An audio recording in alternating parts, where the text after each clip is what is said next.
ఎందుకు రాజకీయాల్లో తల్లులు తీసుకొచ్చి మహిళలు తీసుకొచ్చి ప్రతిబంధం చూసుకోవడం నాకే అర్థం ఉంటుంది అధ్యక్ష. మీరు ఎప్పుడు ఇలాంటి వాక్యాలు ఇలాంటి పోషపం చూడలేదు.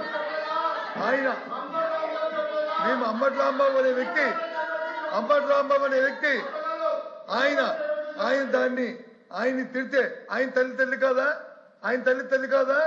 ఆయన తల్లిని తిడితే ఆయన ప్రేరేపిస్తే దానికి ఆయన రియాక్ట్ అయ్యాడు. తప్ప ఆయన తల్లి ఒకటి, మీ తల్లి ఒకటి, నా తల్లి ఒకటి, అందరి తల్లి ఒకటే. మీ తల్లి నా తల్లి ఆయన అందరి తల్లి ఒకటే. కానీ ఈ సాంప్రదాయం కాదు అధ్యక్ష. ఈ సాంప్రదాయం కాదు అధ్యక్ష. వాయిస్ పెంచేంతలోను గట్టిగా మాట్లాడటంలోను విమర్శలు పెంచడంలోను ప్రదర్శించే అధ్యక్ష. సాంప్రదాయబద్ధంగా చట్టబద్ధంగా ప్రభుత్వం వచ్చి చట్టబద్ధంగా సాంప్రదాయబద్ధంగా మీరు వచ్చి యాక్ట్ చేయాలి అధ్యక్ష. ప్రభుత్వం ఎందుకు ఇచ్చారు అధ్యక్ష? మీకు అధికారం దేనికిచ్చారు? అధికారం చేతులు తీసుకుని మీ ఇష్టారాజ్యంగా చలాయించమనా? అధికారంగా మీ ఇష్టం వాళ్ళ మీద వచ్చి కేసులు పెట్టమనా? పెట్రోల్ పంపులు ఇస్తామనా? వాళ్ళ వచ్చి బెయిల్పూర్ సెక్షన్ ఇవ్వమనా? లేకపోతే వాళ్ళ మీద వచ్చి ఆ మహిళల మీద దాడి చేయమనా? దేనికిచ్చారు చట్టం? దయచేసి సార్, ఎవరు తల్లైనా ఎవరు భార్య అయినా ఏ మహిళ అయినా అందరూ గౌరవించాల్సిందే, పూజించవలసిందే. ఇందులో ఎవరికి ఏ విధంగా భేదాభిప్రాయం లేదు అధ్యక్ష.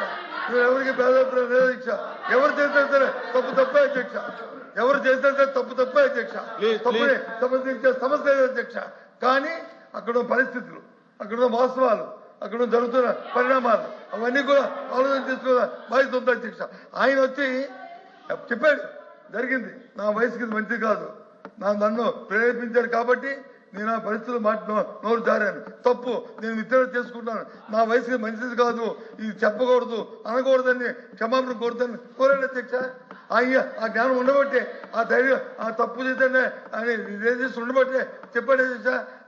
ఎంత నేను ఎవరిని అందగాని ఎంతమంది మీరు మాట్లాడారు, ఏ విషయంగా ఎంతమంది మీ పార్టీ వ్యక్తులు మాట్లాడారు, అవన్నీ దేనికోసం ఎక్కడ తీసుకున్నారు అవన్నీ నెలలో అది మీ ఇంగిదిగానికి మైకనిసేయండి. ఏకపక్షంగా ఉండకూడదు. ఒక్క నిమిషం బొత్స గారు ఒక్క నిమిషం ఓపిక ఏనండి, మీరు వినండి దయచేసి.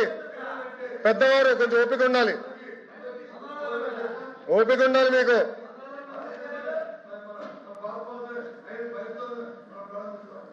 ఓకే ప్లీజ్ ఒక్క నిమిషం అధ్యక్ష, ప్లీజ్ కంక్లూడ్ చేయండి. ఒక్క నిమిషం అధ్యక్ష. నెల్లూరులో వాళ్ళ మాజీ శాసనసభ్యుడు మా శాసనసభ్యురాల గురించి ఏం మాట్లాడారు అధ్యక్ష ఆ రోజు? దానికి సమాధానం లేదు. దాని తర్వాత ఒక్క నిమిషం సార్ మాట్లాడినాయండి. మీరు ఒక మాట అంటున్నా, మీ పార్టీ నాయకుడు వెళ్ళి సింపుల్ గా ప్రెస్ మీట్ లో 2 చిన్న మాటలు చెప్పారు. 2 చిన్న మాటలు. అది ఒక తల్లిని అవమానిస్తే 2 చిన్న మాటలండి. ఒక నాయకత్వం వహిస్తున్న వ్యక్తి మీరు చెప్పలా, మీ నాయకుడు you are not the party president sir, you are not the party president, మీ నాయకుడు అని చెప్పాను నేను. మీ నాయకుడు బెంగళూరులో ఉండే నాయకుడు, మీ పార్టీ నాయకుడు ఏమన్నాడండి? 2 చిన్న మాటల. ఒక తల్లిని అవమానిస్తే 2 చిన్న మాటల, అంత చిన్న మాటల ఎట్లవుతుంది సార్ ఇది? ఒక్క నిమిషం బొత్స గారు, మీరు ఒక మాట అన్నారు, మీరు ఆధారాలు ఇవ్వండి, విల్ టేక్ యాక్షన్ అంటున్నా. మా కార్యకర్త భారతిరెడ్డి గారి గురించి ఒక పోస్ట్ పెడితే, ఒక వీడియో చేస్తే మేము యాక్షన్ తీసుకున్నాం. అది మాకున్న చిత్తశుద్ధి. 5 సంవత్సరాలు మీరు ఏం చేశారు? మా పార్టీ ఆఫీస్ పైన దాడి చేస్తే మీరు ఏం చేశారు సార్? ప్లీజ్ మీరు ఏం చేశారు? సభలో మా తల్లిని అవమానించడం మీరు ఏం చేశారు? ఒక్క నిమిషం ఎల్ఓపి గారు, నేను సూటిగా ప్రశ్నిస్తున్నా, అంబటి రాంబాబు గారు ఇచ్చిన స్టేట్మెంట్ కరెక్టా రాంగా మీరు తేల్చి చెప్పండి ఫస్ట్ మాకు. ప్లీజ్ సార్, ఇంకా దీని కంటిన్యూషన్ లేదండి. ఇది కంటిన్యూషన్ ఆయన తర్వాత మీరు, మీ తర్వాత ఆయన అంటే ఇంకా ఎక్కడయ్యేది ఇది?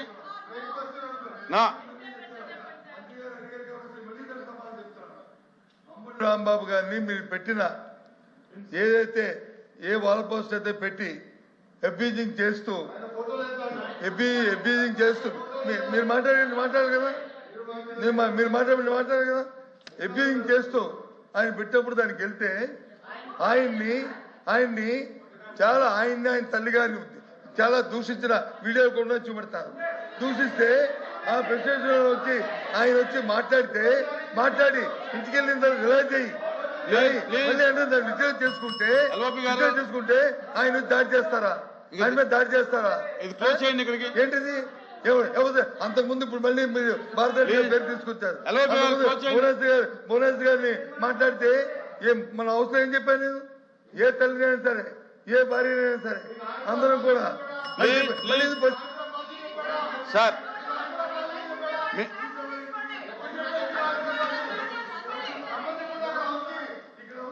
ప్లీజ్ ఎల్ఓపి గారు ఇంకా క్లోజ్ చేయండి. లోకేష్ గారు ఇంకా క్లోజ్ చేయండి. దీన్ని చేసిన తప్పులు వచ్చి క్లోజ్ చేయండి.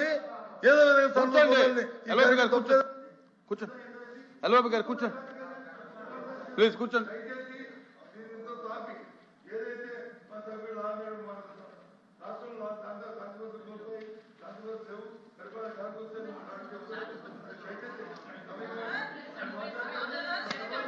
ఇంకెక్కడ ప్లీజ్ మాట్లాడేది కదమ్మా, లోకేష్ గారు మాట్లాడారు కదా.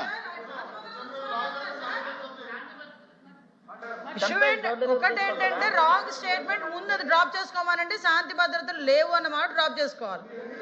మీరు బేస్లెస్ స్టేట్మెంట్ ఇచ్చి స్టేట్మెంట్ చేస్తామంటే మాత్రమే ఒప్పుకోము. దాని గురించి చర్చించడానికి నేను రెడీగా ఉన్నా. శాంతి భద్రతల గురించి కానీ, క్రైమ్ గురించి కానీ, వాళ్ళ మీద ఎలిగేషన్స్ గురించి కానీ, దేని గురించి చర్చించడానికైనా as a home minister I'm ready. మీరు ఎప్పుడు పెట్టుకుంటారంటే పెట్టుకోండి, నేను రెడీగా ఉన్నా. దానికి అన్నిటికీ కూడా సమాధానం చెప్తా విత్ ఉదాహరణలు. ఇంకోటి చెప్తున్నా అధ్యక్ష, ఇందాకే బొత్స సత్యనారాయణ గారు గౌరవంగా మాజీ మంత్రివర్యులు, పెద్దవాళ్ళు, సీనియర్ మోస్ట్ రాజకీయ నాయకుడు, ఆయన ఒక మాట అన్నారు. అంబటి రాంబాబు గారు వాళ్ళ తల్లి గురించి ఎవరో మాట్లాడారని. ఆధారాలు ఇవ్వమనండి, ఇమ్మీడియట్ గా యాక్షన్ తీసుకోకపోతే అప్పుడు అడగమనండి. ఇవ్వనండి ఆధారాలు, నేను ఇస్తా. ఇదే అంబటి రాంబాబు గారు బయటకు వచ్చి ఇష్టానుసారంగా మాట్లాడి మళ్ళా బయటకు వచ్చి క్షమాపణ చెప్పారని చెప్తున్నారు కదా.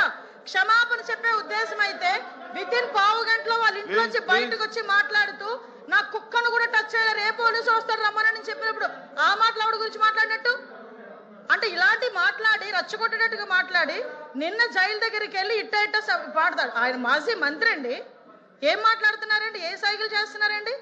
సమాజానికి ఎటువంటి మెసేజ్ ఇస్తున్నారండి? అలాంటి వ్యక్తి గురించి ఇలాంటి సభలో, పెద్దల సభలో ఇంత చర్చ అవసరమా అసలు? ఇంత అలాంటి వ్యక్తి గురించి అలాంటి అనకూడదు కానీ తల్లిని చెల్లిని కూడా మాట్లాడే వాళ్ళ గురించి ఈ రోజు ఈ సభలో, ఈ పెద్దల సభలో ఇంత చర్చ అవసరమా? అతని గురించి వెనకేసుకు రావడం అవసరమా? అసలు మీకేమైనా అసలు సెన్స్ ఉందా అని అడుగుతున్నాను నేను. ఈ రోజు కనీసం ఆలోచన చేసుకోవాలి కదా. ఎలా పడితే అలా మాట్లాడడానికి, ఏది పడితే మాట్లాడడానికి. ఇది దేవాలయం లాంటి కౌన్సిల్, పెద్దల సభ ఇది.